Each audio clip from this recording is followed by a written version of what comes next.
Hi, welcome everyone. Thank you for joining. This is Who's Justice? Gender and Power in South Asia's Legal Institutions. My name is Sonja Tanaka. I'm the Director of Programs and Innovation at Global 5050. It's a pleasure to see so many of you joining from across the region and around the world. We are really grateful that you've joined our conversation here, and one that I've been looking forward to. A few practical points before we get started. Live captions available in English are on. If you want to move or resize them, you can do so in the show captions at the bottom of your Zoom window. We are recording today's session and we'll share it publicly afterwards. And finally, this is a webinar. Viewers' cameras and microphones are disabled. The chat is closed, but the Q&A is very much open. So please do send your questions in writing. We will address those immediately after the panel. And feel free to let us know who you are, where you're joining from when you do send a question over. So for the next 75 minutes, we are going to hear some welcome and opening remarks to set the scene. These are going to be followed by a presentation from Global 5050 on the top findings from our report to Gender and Justice, launched earlier this year. And then we'll turn to our esteemed panel. We have some incredible speakers joining us today on what this means for the region. Finally, we're going to open the floor, have a conversation with all of you before closing on what comes next. So let me open with the big question of the day and what we're going to be exploring with our panelists. And that is, who holds power in the institutions that decide what justice looks like and for whom? Courts, commissions, professional bodies, they may seem like the concern of lawyers and judges alone. They aren't. They shape whether a woman can leave a violent marriage, whether a worker can challenge an employer, whether a community can hold on to its land. And who leads these institutions and whose experience is not in the room shapes whose rights are realized and whose are overlooked. But before we dive in, Global 5050 is honored to be co-convening this session with the Asia Justice Coalition, which works across the region on accountability for international crimes. Dr. Priya Pillai and her colleagues have helped shape this conversation with us from the start. So we'll first turn to Dr. Pillai, the coalition's executive director, for welcome remarks. Priya, over to you. Thank you so much, Sonja. Good morning, good afternoon, good evening, everyone, and welcome. We're really pleased to partner with Global 5050 to host this webinar, which is really of great relevance to the role of women in the legal profession today. The Asia Justice Coalition works across the Asia-Pacific region and on global legal issues pertaining to international justice and accountability. Instances of our work include the upcoming Crimes Against Humanity Treaty, universal jurisdiction, work around international mechanisms and international courts as related to accountability. In the past few years, with our Women's Leadership in International Justice and Accountability Project, or the WIJA project as we call it, we have focused on the role and leadership of women in the international and domestic legal sector while keeping our core thematic focus on international justice. Our work with partners in Sri Lanka and Bangladesh has shown us the tremendous potential as well as the systemic hurdles in this space that impacts the participation and role of women in the legal ecosystem, ultimately impacting access to justice and a better functioning legal system. This cuts across national, regional, global institutions and the international legal ecosystem writ large. We are really pleased to have panelists join us today with a depth of legal expertise and experience from across the region who can speak to the challenges and potential of the legal field and can point to ways to move forward to dismantle some of these systemic challenges. I look forward to the conversation and thank you to our panelists, partners, Global 5050, and to you, the audience, for joining us today. Thank you, Priya, for those remarks. To set the scene, we turn to Professor Margaret Satterthwaite, a UN Special Rapporteur on the independence of judges and lawyers. She can't join us today live, unfortunately, but she has kindly recorded her remarks. Professor Satterthwaite is Professor of Law at NYU School of Law, where she directs the Legal Empowerment and Judicial Independence Clinic. She's litigated before the Inter-American Commission on Human Rights and the African Commission on Human and People's Rights, and works across access to justice, legal empowerment, and judicial independence. Let's hear from the professor now. Hello, my name is Margaret Satterthwaite, and I'd like to send you warm greetings as the UN Special Rapporteur on the independence of judges and lawyers. I want to thank Global 50/50 and the Asia Justice Coalition for the kind invitation to be part of this event today. Today's webinar hosts an incredible panel of highly accomplished, distinguished panelists, all leaders in the justice space in Asia, to address gender equality across South Asia's law and justice institutions. As we will hear, this webinar is based upon and builds upon a groundbreaking study by Global Justice 50/50. Entitled Gender and Justice, the report covers 171 organizations across 7 subsectors of law and justice, including commissions, intergovernmental organizations, international NGOs, funders, law firms, legal professional associations, and the judiciary in 30 countries. As you would imagine, the issue of gender equality in the final 3 subsectors are very close to my heart. As Special Rapporteur on the independence of judges and lawyers, my team and I recently spent months examining judicial appointments around the world. One conclusion emerged repeatedly from consultations with judges, lawyers, bar associations, civil society organizations, and states. A judiciary cannot be fully independent, legitimate, or representative if half of society continues to encounter barriers to entering, advancing within, and leading judicial institutions. This understanding is reflected in my recent report on principles for judicial appointments, which recognizes diversity and representativeness as integral elements of equal access to justice and public confidence in the judiciary. And yet, despite decades of progress, we remain far from this goal. Today, although women make up 54% of the judiciary in Europe and 51% in the Americas, women constitute only 31% of the judiciary in Oceania, 30% in Africa, and 29% in Asia. As the Global Justice 50/50 report found, globally, women hold the highest office in only 29% of courts and 20% of law firms. In many countries, women graduate from law schools in equal or greater numbers than men. On paper, the doors of the profession often appear open.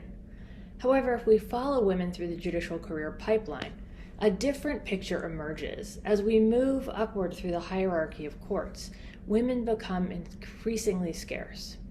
UN Women reported in 2025 that representation ratios on constitutional and Supreme Courts continue to fall below parity globally.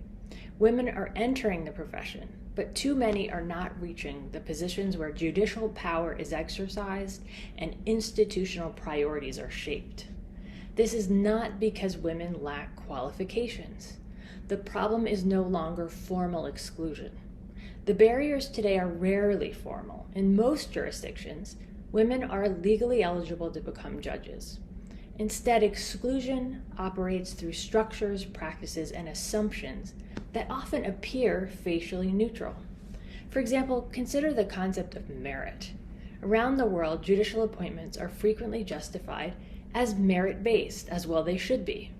Yet research increasingly shows that what we define as merit is often shaped by historically male career trajectories. Criteria like an uninterrupted career, extensive geographical mobility, elite professional networks, prior leadership positions, or particular forms of legal practice may appear objective, but they often reward opportunities that have not been equally available to all candidates. Therefore, the concept of merit also carries gendered connotations and must be further interrogated. Similarly, informal networks continue to shape appointments and promotions in many systems. Research from Chile found that judges frequently voted for candidates they already knew. Studies from Northern Ireland and the Philippines reveal that professional opportunities often circulate through networks and social spaces that remain disproportionately male. These dynamics rarely appear in legislation, yet they can be decisive in determining who advances and who does not. At the same time, caregiving responsibilities continue to fall disproportionately on women. Across jurisdictions, appointment and promotion systems often assume uninterrupted availability and career trajectories free from caregiving interruptions. Such assumptions may appear neutral, but they impose unequal burdens and contribute to what many women judges describe as a persistent glass ceiling. The result is not simply underrepresentation, but a judiciary that risks losing an essential source of strength. Diversity matters not only because it's a human rights obligation, firmly grounded in the Convention on the Elimination of All Forms of Discrimination Against Women, as well as, of course, all the major human rights treaties, but also because it strengthens institutions and makes them more resilient.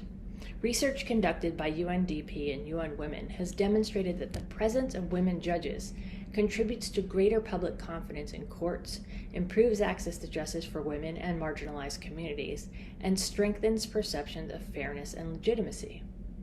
Women judges can influence deliberations, challenge blind spots, and contribute to more gender-responsive adjudication.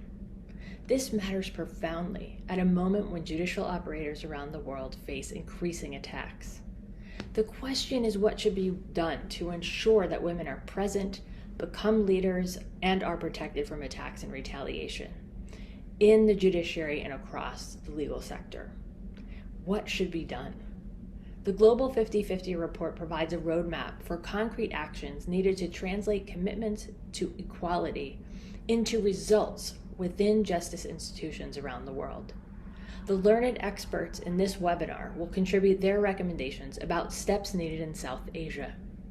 I look forward to learning more and to amplifying the findings of the report and of this webinar in my work to ensure women's equality in the judicial sector. If we all work together to push forward concrete and specific measures, I'm confident that we will start to have more serious results. Thank you.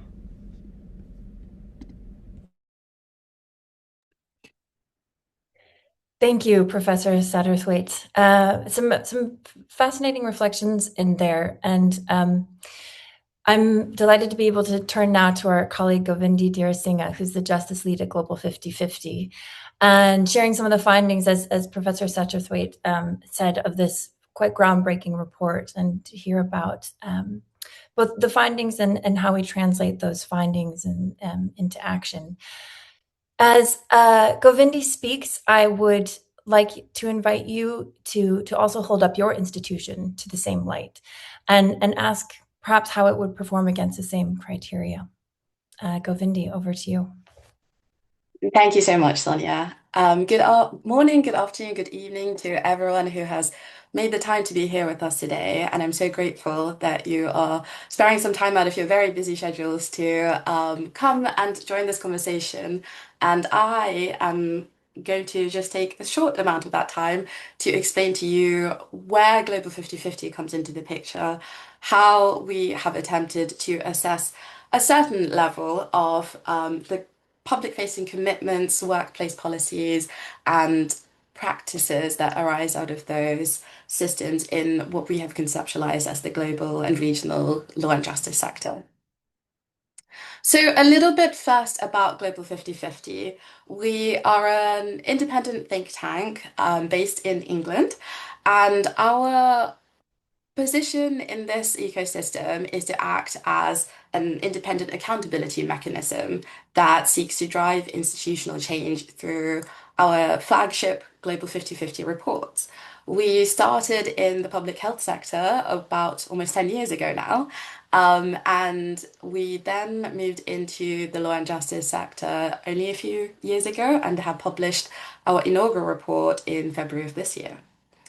We publish these reports in accordance with our methodology, which assesses the public domain information that organizations in our representative samples provide as to their commitments to gender equality, the workplace policies that have in operation as pertains to their headquarters. And we also look at the demographic data of the people in positions of power within those organizations. We also attempt to look at how those organizations deal with their own service delivery data and whether they put their commitments into practice by reporting sexist aggregated data or committing to undertake and report gender analysis. So alongside these flagship reports and the indexes that we provide for each of our sectors, we also seek to shape ideas through conversations like this, through independent think pieces from experts across the sectors and across the world. We engage with our organizations and our samples, but also key stakeholders who fit into the picture in making change happen so that we can inspire and incite them to shift interests and to unlock progress across not just gender justice, but also diversity and equality of career opportunity. In the case of the law and justice sector, we work on the assumption, which is of course backed by empirical evidence, that gender parity in the law and justice sector benefits everybody, not just those operating within it. And this is based on 5 key precepts. So having more diversity at the top, we believe, delivers better justice outcomes for everyone who accesses justice and interacts with those systems. In the case of the judiciary, it also improves the quality of judicial decision making. The law and justice sector is also built on a mandate of legitimacy, and having more diversity increases public trust in the sector. We also know that it enhances organizational performance, and in the case of the corporate sector, profitability as well. And finally, expanding access to justice and equity in service delivery is something that we all believe in, and this starts from within the system itself. So those who are supposed to be representing the populace should also be diverse within their own institutions. A very quick note as to the methodology, which here has been adapted from our origins in the public health sector and made to fit for a slightly more complex and nuanced sector in some ways. So we aim to answer one primary question through our research. Do global law and justice organizations uphold gender equality and fairness and equity in their work and in their workplaces? To do this, we conceptualized the sector and broke it down into 7 subsectors, which is not by any means a comprehensive view, but it is a generally representative one that holds at global and regional level. So in this case, one caveat is that all of the organizations we've looked at do operate in a minimum of 3 countries. So that means we, for example, couldn't look at law schools. And in assessing these organizations, we use a very simple traffic light system, green, amber, red, to measure 6 different variables. 1, whether there's a public statement of commitment to gender equality by these organizations on their websites. 2, whether they have published policies with specific measures to promote gender equality, whether that's in the workplace or, for example, in the courts, in an appointed body such as the bench.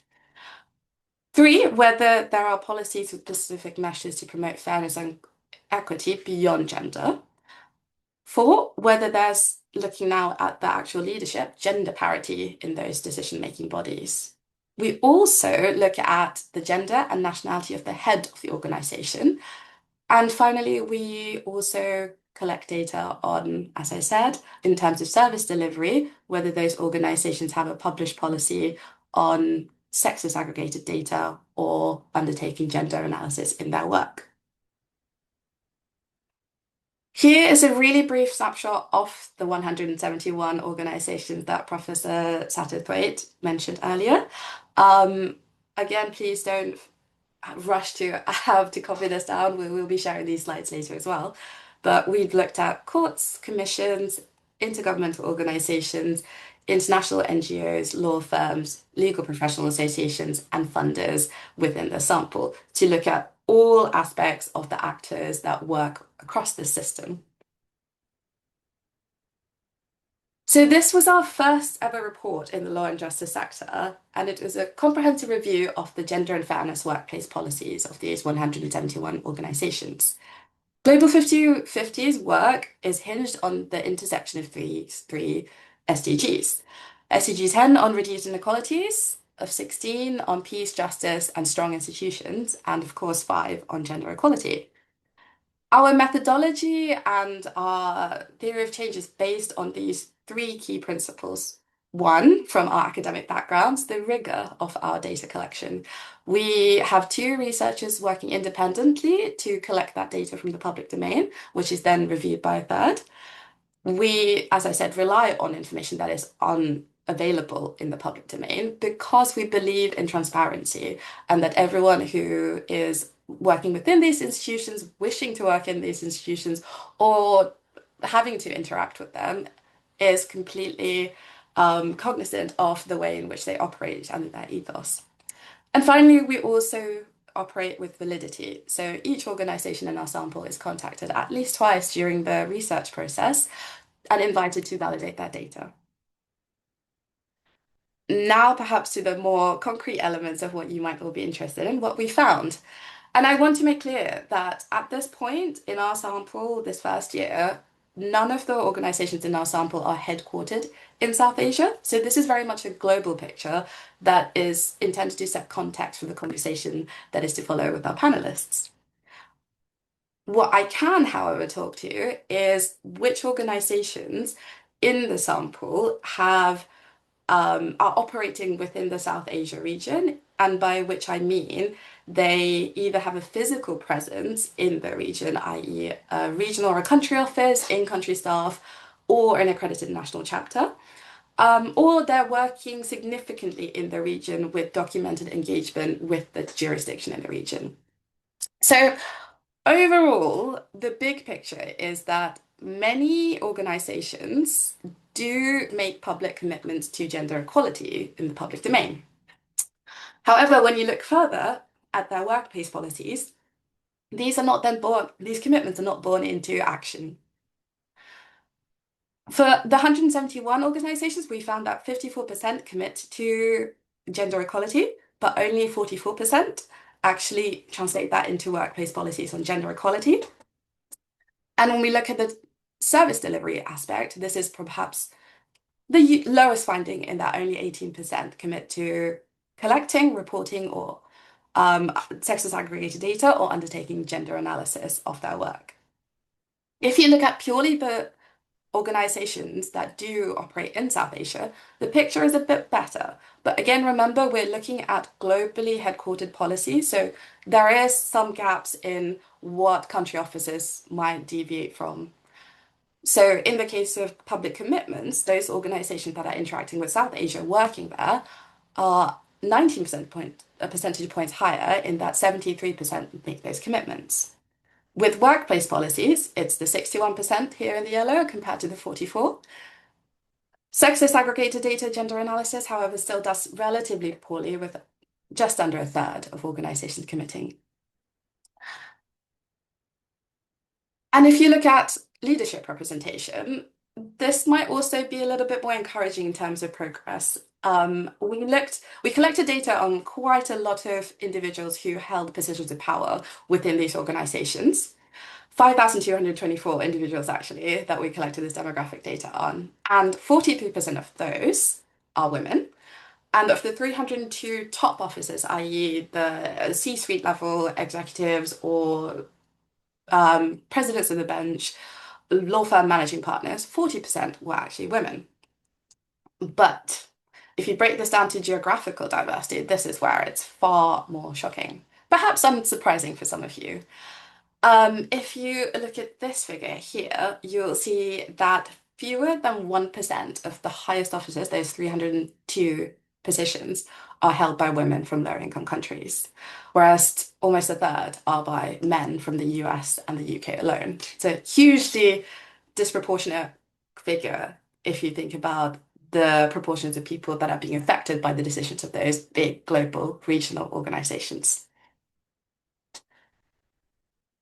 And to set a little bit of context further into how Global 50/50 has been working in the past, obviously the Global Justice 50/50 initiative and this first inaugural report is just a snapshot in time of what the current picture looks like across these organizations. In health, we have 10 years of data, and what we have been able to do with that is to track progress over time.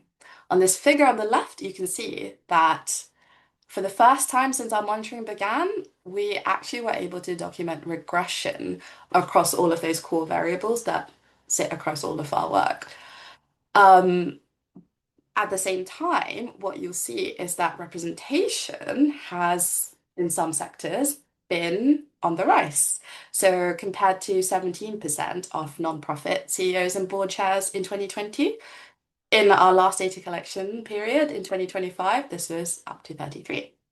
Still progress to be made, but at least we can see what the bigger picture looks like over time. And Global 50/50 works not just on these flagship reports, but also on further analyses at thematic and country and regional level.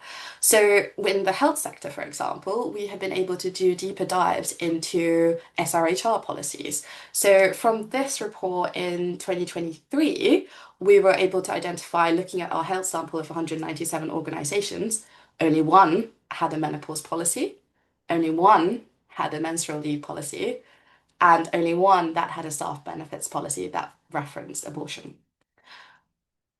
For questions of care, for example, here you will see across those 197 organizations, only 89 published detailed information on parental leave policies.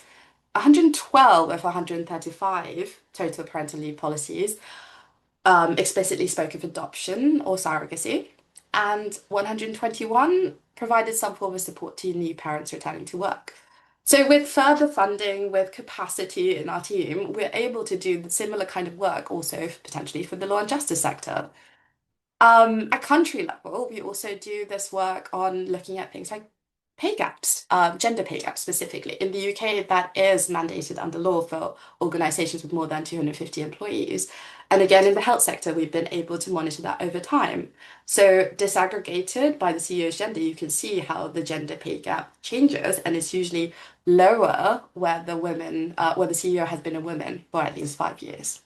So again, just a sneak peek into the opportunities there are for us to assess further and to dive deeper, and also to collaborate with some of our esteemed panelists and the work that they are so valiantly doing in their own jurisdictions. We also, several years ago, did a country level report on, again, the health sector in Nepal. And this speaks to what I was saying about the difference between organizations with the global headquarters and the difference in the policies at country level. So in Nepal, for example, where we assessed the NGOs there, 30 national NGOs assessed, only two had publicly available workplace gender equality policies. Comparing that against the global picture, 47 global organizations had global policies, but specific to the Nepal country office, you're only looking at 3 workplace gender equality and 2 diversity and equality and inclusion policies. So it's really interesting to be able to spot those differences and the ways in which institutional policy can actually differ across different jurisdictions. And for law and justice, that can obviously be really stark, and we'd be super interested to find out what those differences are. We don't stop by the collection of data. We engage actively with the stakeholders in the sector so that we can inspire and incite them to change. These are just a couple of comments from organisations in the law and justice sample this year. Dr. Musa Kika from IHRDA and Yasmin Baklewala from A4ID. But some examples of successes in the health sector also include, for example, when the reason we look at funders, for example, is that they have the power to move resources and to influence their grantees in also making change. So Swedish CEDA is part of our health sector sample. And when in one year that they discovered that several of their grantees were performing poorly on our index, they wrote to those organizations and demanded a management response. You can read a little bit more of that story on our website, which I will link to later. So we want to work with different stakeholders and different groups of people within this sector as well, and move those snapshot figures from 2025 data in future to further progress. Here, and I'll pause for a second so you can snap the QR code, but again, these slides will be available later. Please do feel free to read the full gender and justice report. It's split up by subsectors, so you don't have to read the full 180 pages. But more important, you might want to go onto the index itself and see if your organization is there, how it measures up, and if it isn't, test your own organization against these other institutions that we have assessed. We also have an interactive dashboard that you can use to check especially demographic data of the leadership. And we also provide a collection of workplace policies that we have pulled out from the organization in terms of best practice to see where we can support across the system for change. Some of those also align with the organization tools we have, which are sector agnostic, but provide practical steps to change that especially small organizations can make use of. And I'll just go through very quickly this last couple of notes. So Maria Fernanda Espinosa Garces kindly provided the forward to our report and makes the point much better than I have just, which is that we've tried to set out a clear comparative picture of how organizations at the global regional level perform and how important that comparison is. So my final thoughts on this are how important even further it becomes to then be able to compare across national and local levels. I'll leave that there and pass over to Sonja again so that we can actually hear from everyone who's working at the forefront of all that I've said in Asia. And back to you, Sonja. Thanks, Govindi. So we've heard some very clear gender and geographic disparities among power holders and a lack of policies and mechanisms to hold institutions accountable to do better, both in the justice space as well as in the health sector. So tell us about what the implications of these inequities are and how law and justice is practiced, experienced, what it takes to change them. I'm delighted to be joined by our wonderful panel here. Miss Maja Daruwala is a barrister of Lincoln's Inn. She spent more than 40 years working on civil liberties, access to justice, and accountability. She's a convener and chief editor of the India Justice Report, which provides the first state-by-state ranking of capacity to deliver justice. And for 20 years, she was the director of the Commonwealth Human Rights Initiative, an international NGO mandated to ensure the practical realization of human rights across the Commonwealth. We're also joined by Dr. Faustina Pereira, a lawyer and human rights advocate who served in leadership and senior executive positions in national and international organizations, including the International Development Law Organization and the Center for Reproductive Rights. As a director of BRAC's Human Rights and Legal Aid Services, she designed and streamlined barefoot lawyering and doorstep justice across Bangladesh. And she's currently senior fellow at the Center for Peace and Justice and professor of law and justice at BRAC University. And finally, we are honored to be joined by Justice Kumudini Wickremasinghe, who is a retired justice of the Supreme Court of Sri Lanka and inaugural president of the Sri Lanka Association of Women Judges. She holds an MA in the Theory and Practice of Human Rights from the University of Oslo, and she is regional vice president of the International Women's Lawyers Association. She brings nearly 4 decades of experience across the judiciary, legal, education, and justice sector reform. Thank you all so much for being here. We're going to start this first round of questions with Justice Wickremasinghe. We've heard from Govindi. The report finds that men hold 71% of the top seats in the global and regional courts assessed. After nearly 4 decades in the judiciary, what challenges have you seen women judges face across a career from appointment to the senior bench? Over to you. Thank you. Can you hear me? Yes. Yes. This is. Thank you very much, Sonja. Actually speaking, at this point, I would like to mention that Sri Lanka celebrated 225th anniversary of the Supreme Court. So we are humbly proud that we have celebrated that very recently. But unfortunately, if you go to the history, within this period, for 225 years of age to the Supreme Court, but the very first Chief Justice was appointed only after 2008. And the second lady Chief Justice was appointed some time ago, and just for a few months, actually, for about 5 months. And only up to 2020, only 9 lady justices were appointed to the Supreme Court. So you can see how we fare.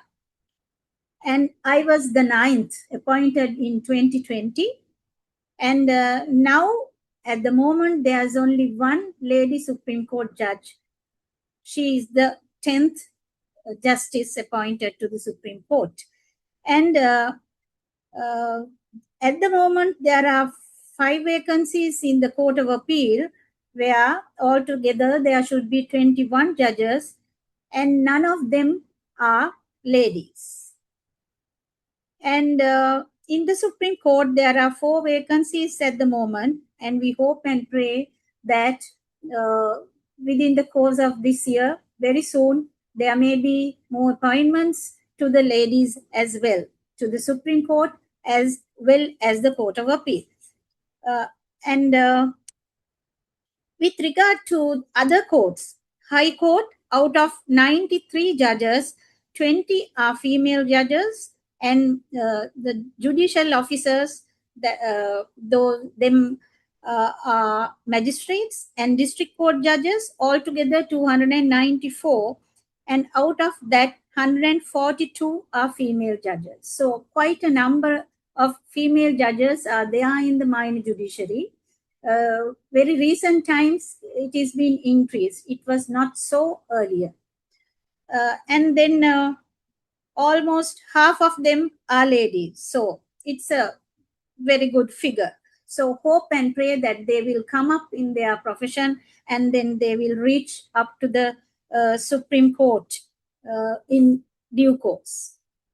And I think more lady judges have to be taken in. Last few years, they have considered this and taken more lady judges. Only thing, the infrastructure is not up to the mark. That is one reason, and then they find it difficult because the lady judges have to go outstation. And when considering other areas other than the judiciary, academic side is the numbers are very, very high. Majority of them professors, university professors, lecturers, and all of them, majority of them are ladies. Very few males are there. With regard to the Attorney General's Department, when I joined the department in 1988, early 1988, including me, there were only 5 state council, lady state council, out of nearly 70 officers altogether, and only 5 were there. But now it's been changed. So we have to be very happy. They are doing very well. And more than half of them are ladies. So it's quite a number that they have increased, and they have proved themselves. So they are going outstation, and they work hard, just like other judicial officers and other people. And so I think in the near future, there will be an increase of lady judges coming up to the Court of Appeal as well as Supreme Court. How many minutes more? Well, that's a great place to pause, Justice. Right. Okay. Thank you very much. Thank you. I'm pausing on that hopeful note. I think is a wonderful place to stop, and we'll be hearing from the Justice, of course, in the next round of questions. So let's move on to Dr. Pereira. So the report finds just over half the institutions assessed make a public commitment to gender equality, and far fewer follow it, though, with the policies that would make that public commitment real. You've spent a career turning commitments into services that reach people. From that perspective, why do these policies matter for justice careers, but also for how justice is delivered? Thank you. Thank you for that question about why policies matter and how do they count. I think the question itself is a reflection of how dire the situation is at a time when we should be focusing on translating policies and addressing the challenges that come with the translation of the policies. We are still at the point of asking this basic question why we ought to have policies in place. Of course, the translation and interpretation of policies into practice, whether it's in the formal judiciary or at grassroots institutions, bring with itself its own challenges. And we are all aware of what kind of challenges those are, primarily in the sphere of entrenched misogyny and patriarchy.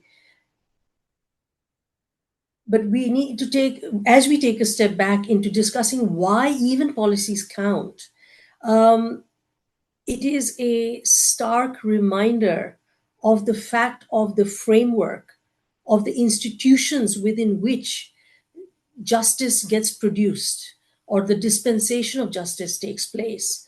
Our focus is on South Asia, and I'm quite confident that Justice Wickremasinghe and Maja Daruwala would agree with me that we function within a system of inherited patriarchy, which is what I call the golden handshake between indigenous and colonial patriarchies, which have become codified to the point where even these efforts to translate gender equitable policy into practice constantly hits against this wall of this framework.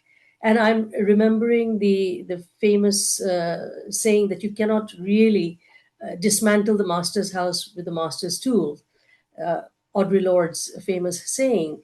So how do we go about setting out policies within the structure that we have inherited?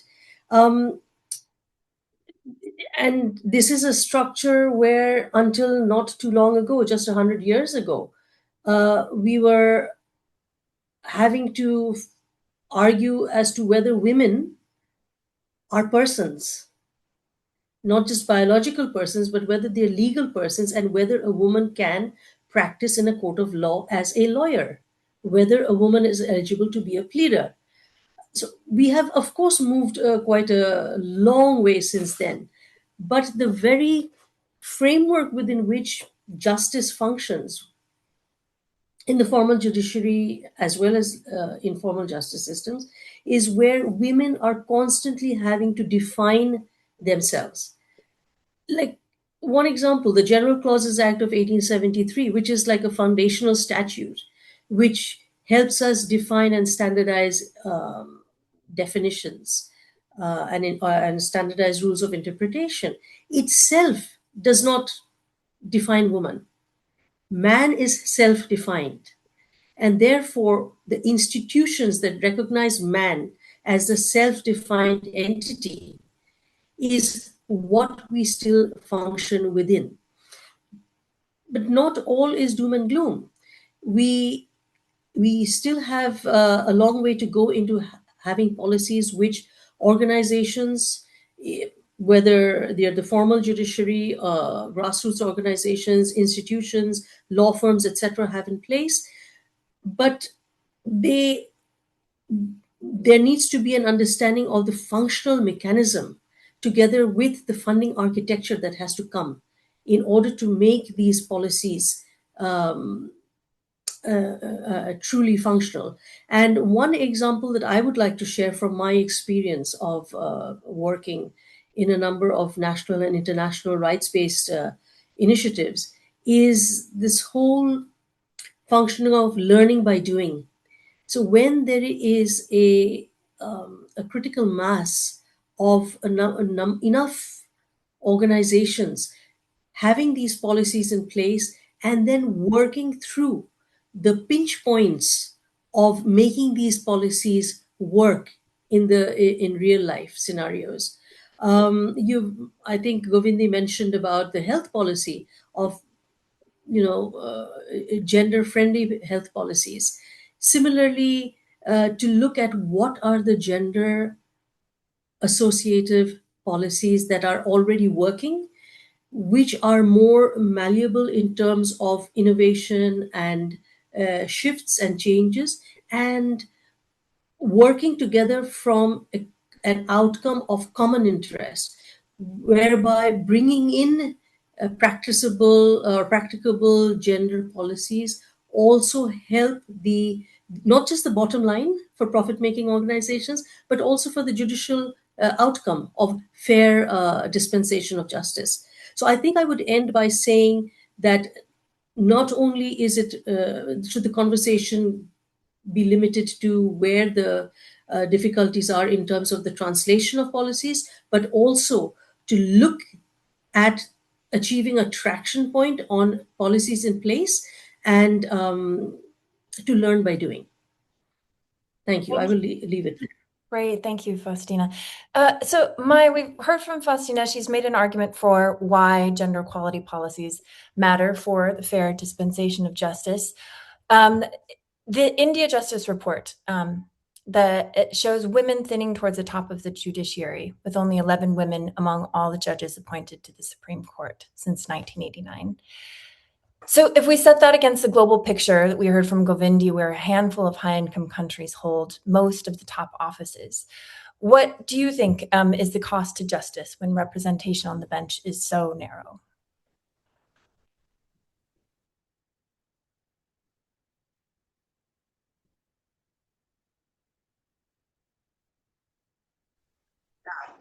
Thank you, Sonja, and congratulations on the report.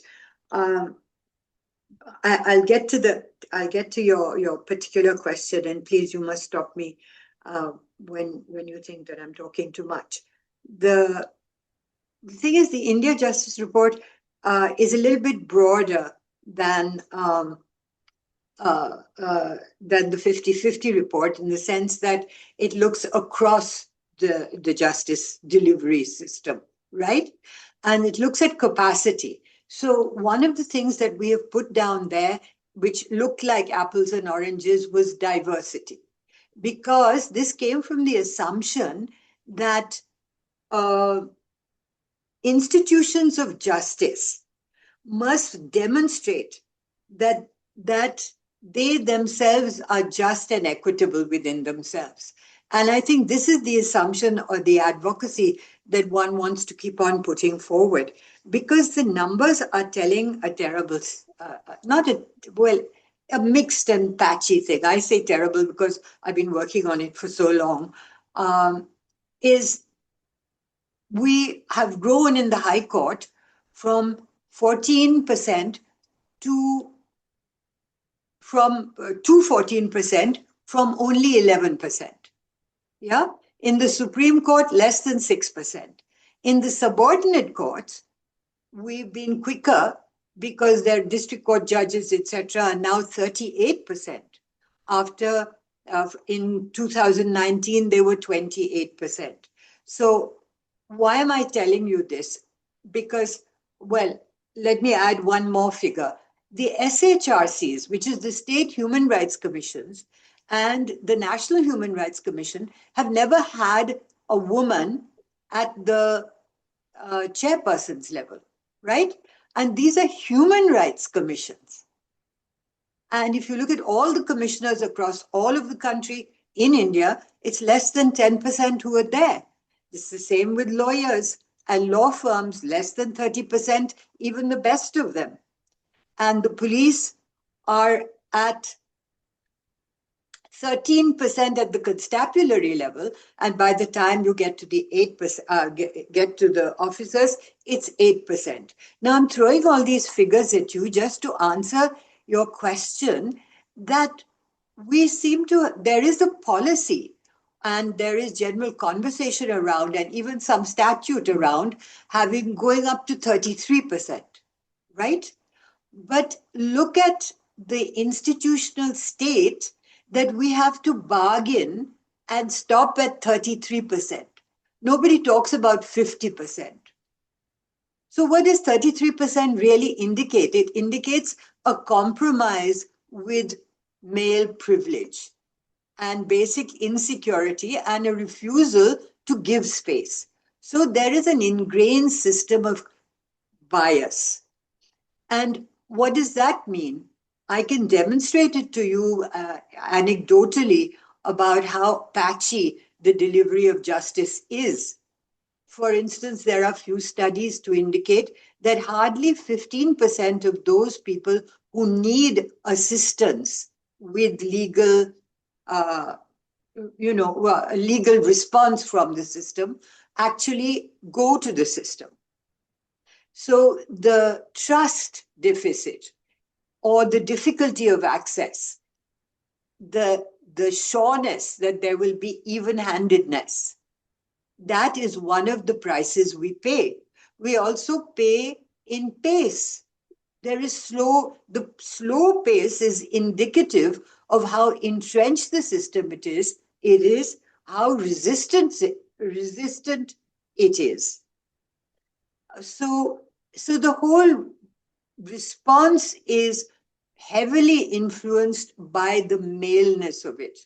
And I really found your breakdown of what merit is, that merit itself can be such an obstacle. The so-called merit can be such an obstacle.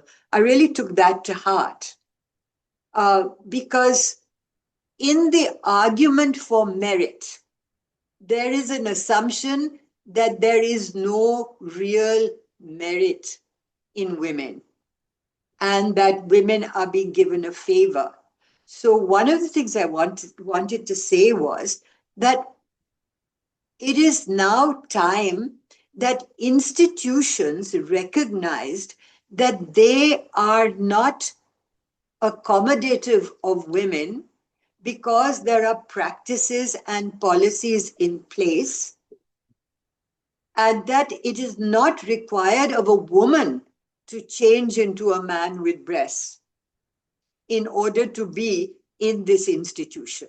That the institution must learn to change to accommodate the social and biological changes and aspirations of womanhood or gender, I would say more broadly gender, because diversity is not only limited to women, but to caste in India, to transgenders, to LGBTI, and all of those. There is a movement towards it, but it is one step forward and two steps back, or the other way around.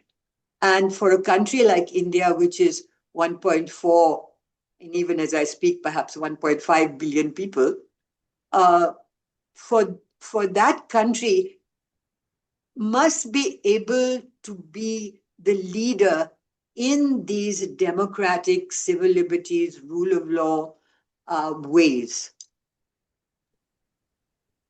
Thank you, Maja. Just some challenging and reflections from Maja, and I'd like to turn back to you, Justice Wickremasinghe, to reflect on how. So our report says who sits on the bench shapes how justice is served, and how can that shape the way judges discharge their duties from your experience towards lawyers in front of them and towards the public? Yes, thank you. Thank you very much. Very good question. Actually, I have been in the Attorney General's department as a prosecutor for nearly 20 years and then joined the judiciary in 2006 as a judge of the High Court. So I got the privilege of hearing trials as well as in the Court of Appeal and the Supreme Court. So where I noticed earlier was that the people who come before us, especially victims, victimized in rape cases and lady victims, witnesses, when they go before a lady judge, they feel comfortable, because when they have to come up with a lot of personal things and things like that, and then they prefer to go before a lady judge. So I have experienced that. So when we consider the constitutional provisions in Sri Lanka, in most of the countries, of course, we have the equality provisions. So according to the Constitution, Article 12(1) of the Constitution gives the equal protection, equality before law, and equal protection of the law. Equality in law is guaranteed according to the Constitution, but when we discharge our duties, we should guarantee the equality before law, merely because that the Constitution provides equality in all means, that is to without any distinction, to treat people without any distinction to race, religion, language, caste, sex, political opinion, place of birth, or any of such grounds. When people come before us, we have to treat them equally. It should not be only to the Constitution, not only in the statute. We must practice that. So we must discharge our duty in fairness to everyone comes before us, even to lawyers, even to pleaders, even to the general public. Sometimes I have noticed during my career, some are not doing like that. Sometimes when a lady counsel comes, and when a very raw junior comes, they don't encourage them. Sometimes they might find it difficult for the first time. One day you have to be the first person to speak up, like a toddler. One day you have to stand. So then little by little only you have to walk. So likewise, when a very raw junior comes, they might find it difficult to appear, and they might stammer like that. But we have noticed many ladies are doing very well. But unfortunately, very few are coming as counsel, appearing before courts. Although more than 80% of the law students are female lawyers, they are not practicing enough because there are problems. So they are scared to come before court. So we must encourage them. Those are the things that I have noticed. And then we must be mindful of this, and we must in fact discharge equality before law in courthouses. Thank you. Thank you, Justice. So let's go back to you, Maja. You've talked about how this lack of awareness and representation inside of justice institutions can lead to everyday insensitivities in judgments and how laws are applied, and in how people are treated. So drawing on the judgments and reforms that you've followed very closely in India, what have you seen can shift institutional culture? I think to answer very directly, what does shift institutional culture is, at the moment, I would say, not even the package of incentives and disincentives, because there are certainly not enough of them that I see on the books. But a kind of public pressure and the kind of conversational changes in public discourse, and several incidents which then force the matter forward. So I would say it doesn't go smoothly because there is a 1,000-year commitment to doing this, but by jumps, if you like, and it remains patchy. So as I said, there's 2 steps forward and 1 step back for the institutional culture to change. For instance, there are judgments of the Supreme Court that have done a great deal to shift. Of course, there's the Constitution itself, right? And changes at the legislative changes, making 33% reservations for women at the grassroots, has sort of trickled upwards into the consciousness of what about in other institutions of state. And the state does lead in terms of a country like ours, where there's so much disparity of values, as well as language and religion and all of those things that you hear about all the time. There is also tremendous, what shall I say, contention and dynamic change and talk about values. And so it has to be the state that very often leads. And the Supreme Court, for instance, has been, there's been some real movement, like in a case about temple entry, it said very clearly that constitutional equality does not stop at the door of custom. Customs may be there, but constitutional equality will trump it. Then there was some sort of objection to women having an abortion if she was single, but they said no. If you're asking for an abortion, then whether you're married or single doesn't matter. There's another judgment that strikes down a statutory provision which penalized adultery as if the woman was the property of the husband. So in those kinds of things, there has been much change. At the same time, and the justice system has also been looking inward of itself. Just recently, there have been 2 handbooks which have been made by the Supreme Court and will trickle down to the High Court and the District Court, talking about, there's one handbook on combating gender stereotypes, another one on judgments and the wording in judgments, and how you should be careful about the wording when someone's rape is being looked at, and you're talking about the victim or the survivor or the prosecutrix. You can't talk about the dutiful wife or the fallen woman. You've got to be careful about what you say. But I should say, knowing something and being free of prejudice, that's quite different. While these recognitions may be there, in quite infamous case of the Chief Justice, a former Chief Justice, there was an allegation of sexual harassment, the treatment of the staffer, the Chief Justice's own use of the courtroom to respond to the allegations, the opaque special procedure rather than using the ordinary procedure for these things,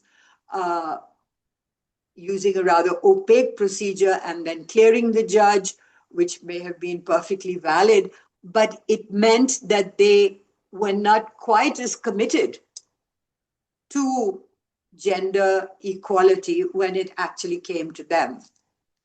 And I could give you many more instances of both the legislature and the judiciary working at this uneven sort of pace.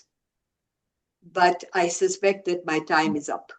Thank you, Maya. Yes, it'd be fantastic to hear more about that if time allows. I'm going to turn to Faustina now. You've built services that answer directly to the people they serve. We've heard from Maya on how to shift values within state institutions, what that process looks like. And so let's stay on the theme of what drives change.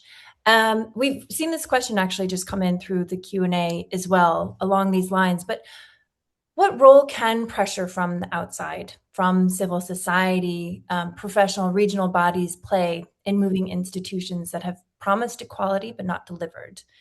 So what's the role of outside pressure? And do you have some examples of where you've seen that work? Thank you.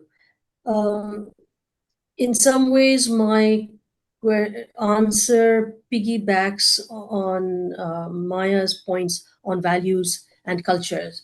And this is something, of course, civil society groups, human rights groups, women's rights movement, etc., are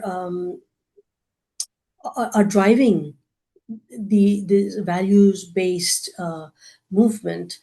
And that clearly, and hopefully in some cases, we are able to pinpoint where they have had a positive knock-on effect in institutional changes, in bringing in positive legislation, etc.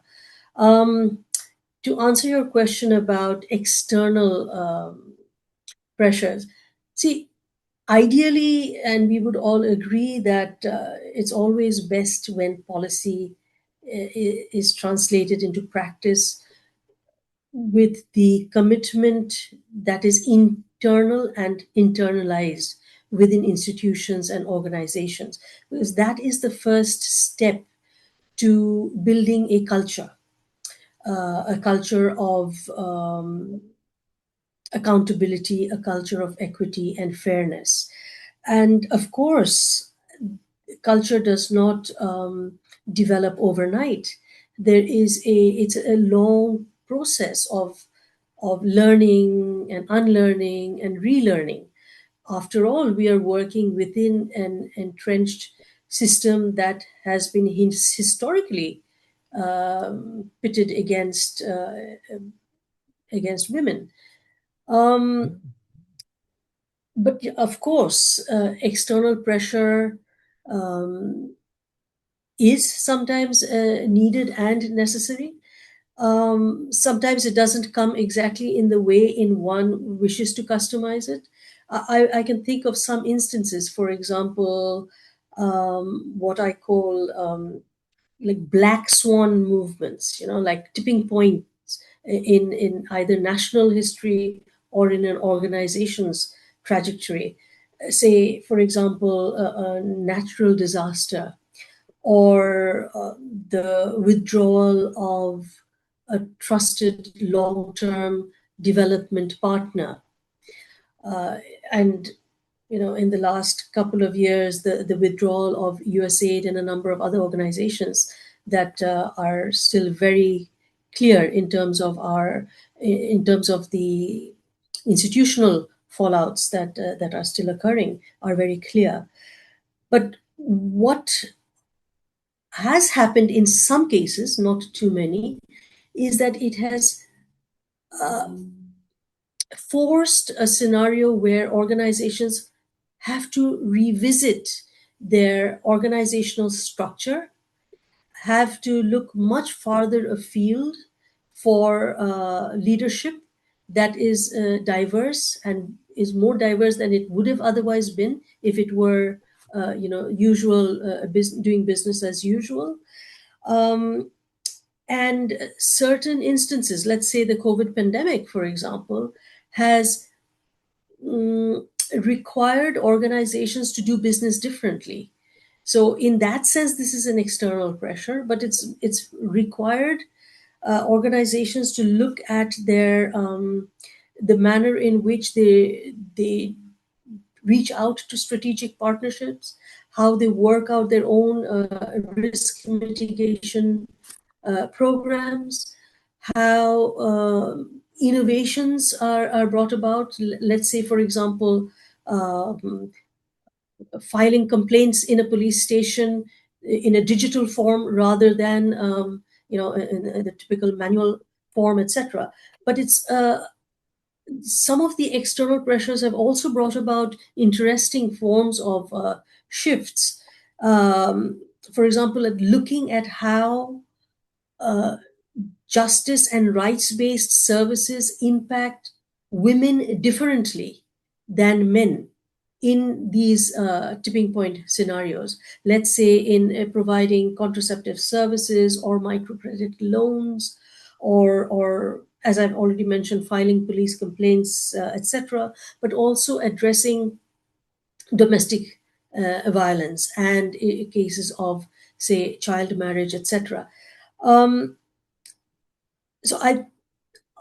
But these are positive examples, which are unfortunately not too many in number, but they do provide indications that enough pressure, or rather strategic pressure points, require and bring about certain shifts in organizational cultures and organizational ways of doing business that can be leveraged for future organizational development initiatives. And I think I will end by saying that whether it's a popular thing or not, but ultimately it's important for civil society movements, women's rights and human rights groups to also make the business case for why having a diversity of life experience, what value is brought in, not in terms only of the bottom line, but also in terms of the outcome of the services, an outcome of institutional change for the organization and the institutions. So in other words, I suppose we could wrap it all up by saying, an intersectional approach is what is ultimately will bring, I think, a faster paced result than what we are seeing now. Thank you. Thank you, Faustina.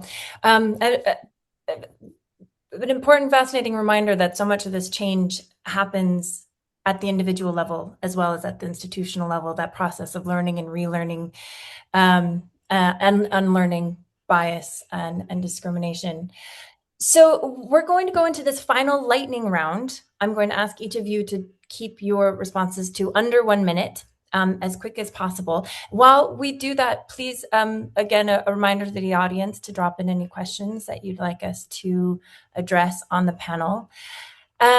So the question I'd like to hear from, or the question I'd like to pose to all of our panelists here is, using this report as a baseline, is there a single most important action that justice institutions in the region can take? Perhaps it's those who fund these institutions, who influence or oversee them. What's a really important change that they could take in the next 12 months in under 1 minute? Justice, let's start with you.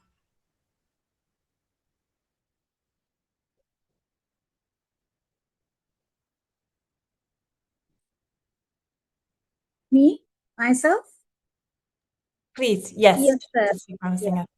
So under the Constitution, there's nothing in this article under Article 12 prevents special provisions being made by law to subordinate legislation with regard to women and for the advancement of women and children or disabled persons. So therefore, we have to make every effort to uplift their women and women in the country, as well as to look after the judiciary, because there are certain instances they have to go outstations and so on. So logistic problems are there. So the state will have to take special steps.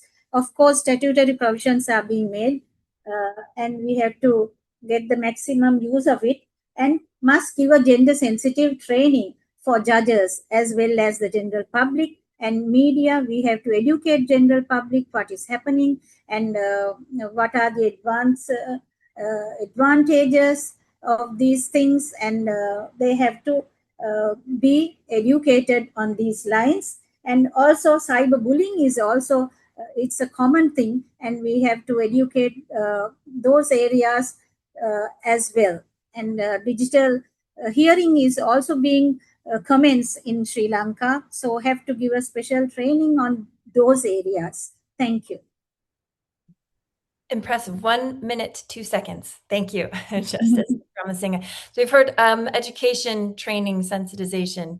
Maja, in 1 minute, what would you like to see in the next 12 months? Honestly, it's an unfair question in 1 minute, but I'm quite happy to answer it. But and to say, you see, it depends. It depends on what you're looking at. If you're looking at the institutions themselves, institutions of states, it's about time they just bite the bullet and they make progressive policies, public progressive policies, say, judged against constitutional objectives, of equality and equity for the removal of age-old discrimination and disadvantage, clear, codified, very well known, and make it a commitment to tell the public that this is what we're going to do. So you need leadership from the top, from the very top, from the Prime Minister, from the President, from the Chief Justice, from anybody who has that kind of power to change the conversation by making their own commitment known. I think that would hugely change things. But institutionally, you need those progressive policies. You need practice, processes that the environment can take into itself to incentivize and disincentivize behavior. And finally, performance that can be measured. You have to have the data there in place and show how you have shifted your department, your unit, your ministry, your law firm, your private practice. Show me how you have shifted it to bring us together for equality and equity. But if there was only 6 months and then the world would end, I suppose there would be no point in training everybody. But then that is what I would say. Training would be something that everybody must commit to. And curriculums have to change, and resources have to be given, and there has to be human resources for this. And again, that takes us back to the circle. They won't do it until there is pressure. Faustina, over to you. Thank you, Maja. Thank you. I'm Sorry, mindful of Faustina. the time. Yes. I would, since I cannot focus on all, I'll just focus on one audience, which would be the funding partners, is to trust the evidence and follow the data. And to be mindful, to go beyond the low-hanging fruit, beyond infrastructural development in the name of institutional development of the judiciary, etc., but take on a more co-creative role by building on the data which is already there. The homework is done. So use the data to look at how the achievements so far can be built on, and the slippages that have taken place in the last decade or so can be recovered. Lots of slippages, lots of pushback on gender equality at the domestic and international level. So recovery of those spaces, but also building on the work of, say, this report, and there are several other reports out there from the grassroots to the international level. So build on that homework and co-create. Thank you. Thank you, Faustina, and thank you for bringing us back to data and how we activate all of that evidence and use it in our advocacy moving forward to try to push for those, as we heard from Maja, those public commitments from the power holders to make change. So we are coming to the end of a rich session. My sincere thanks to our panelists and for sharing their expertise and your passion, your wisdom.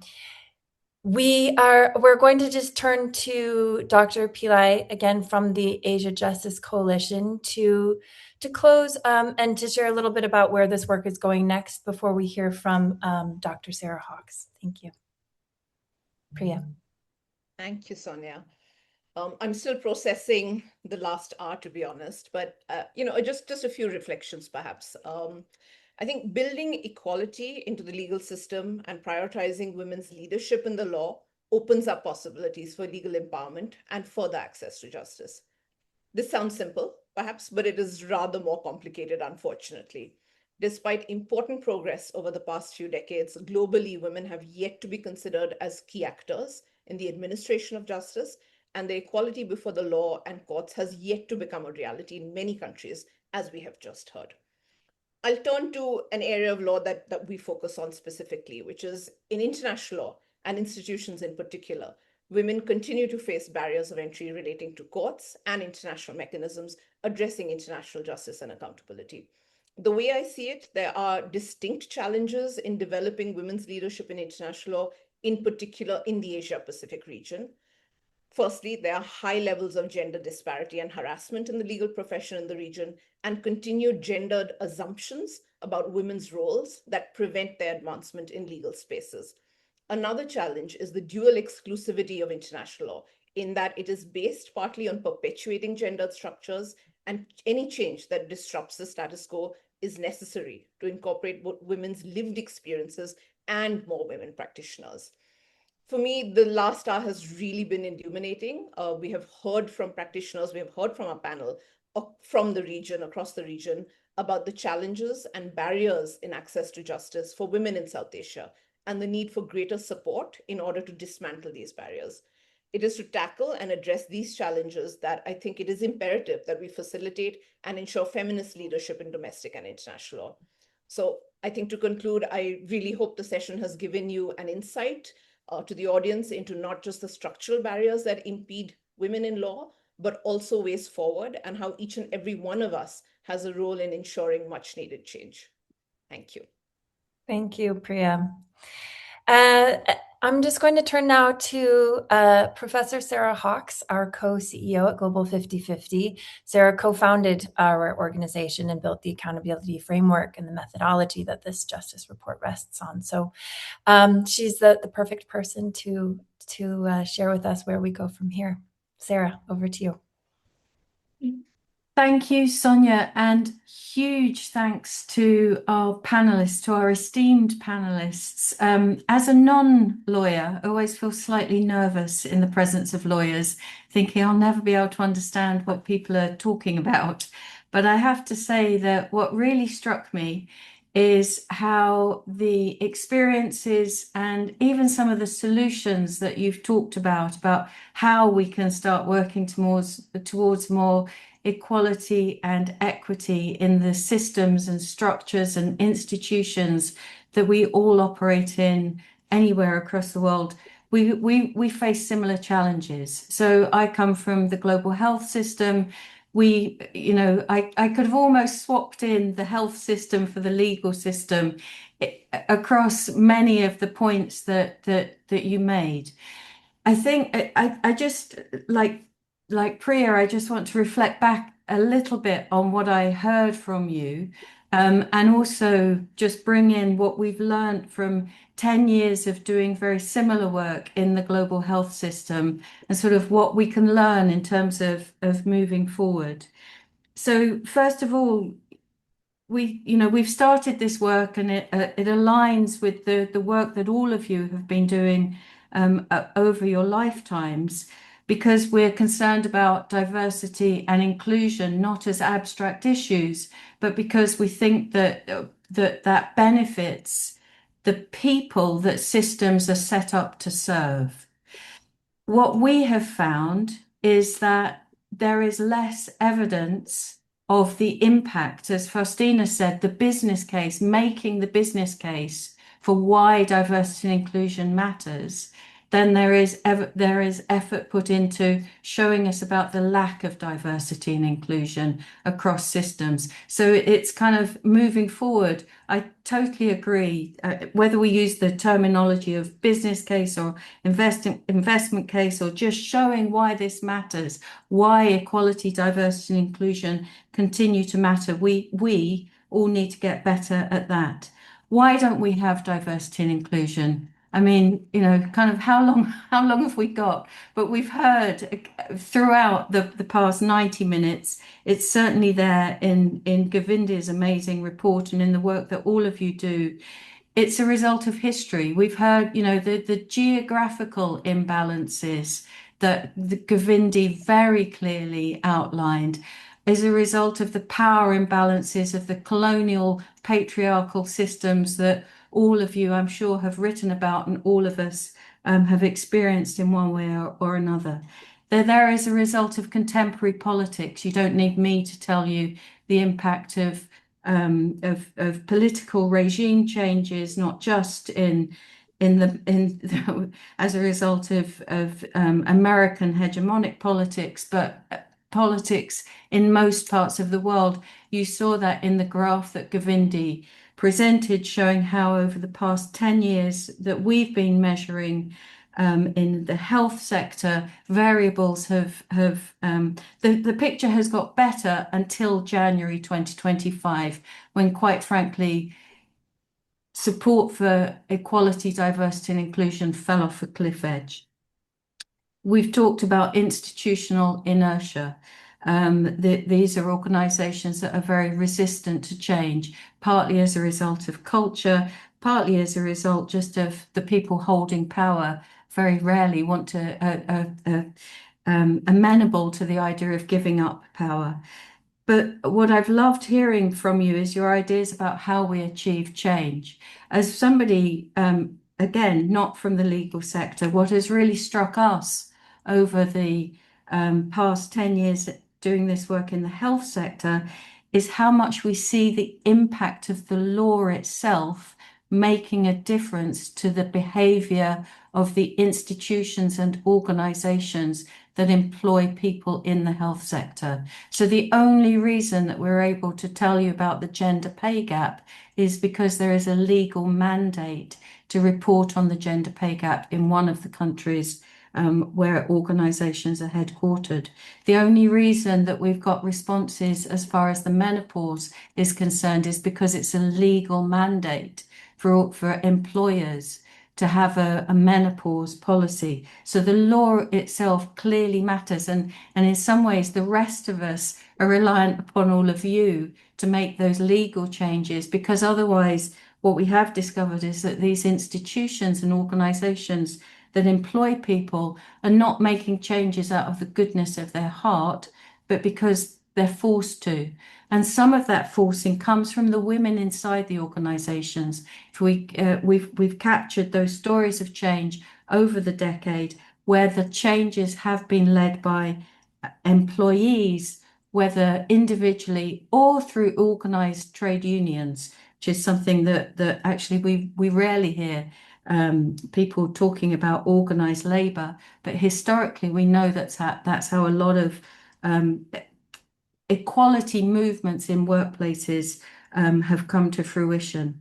And finally, what's been really, Faustina, I feel like I could have written your closing remarks myself. They were music to my ears, that in what's increasingly described as a post-truth world, that evidence and data actually still matters, because we can use it to argue and achieve change. It's not just an abstract phenomenon and counting for the sake of counting, but counting for the sake of social and political change. So where we go from here is for me to thank all of you, our esteemed panelists, our partners, the Asia Justice Coalition. A huge thanks to Govindi and her amazing team of researchers around the world, without whom none of us would have that data and evidence to discuss today. And a big thanks to the participants and the audience who have been present throughout the past 90 minutes, and I hope will continue to be present with us all as we continue our journey. Thank you. Thank you, Sarah. That brings us to the end of this session. I will just reiterate those thanks from Sarah. And if we didn't get to your question, please do write to us at Global 5050. We would be delighted to keep this conversation going. Share the report, use it in your institutions, engage with us on LinkedIn. We look forward to hearing from you. So goodbye, and thank you again from all of us.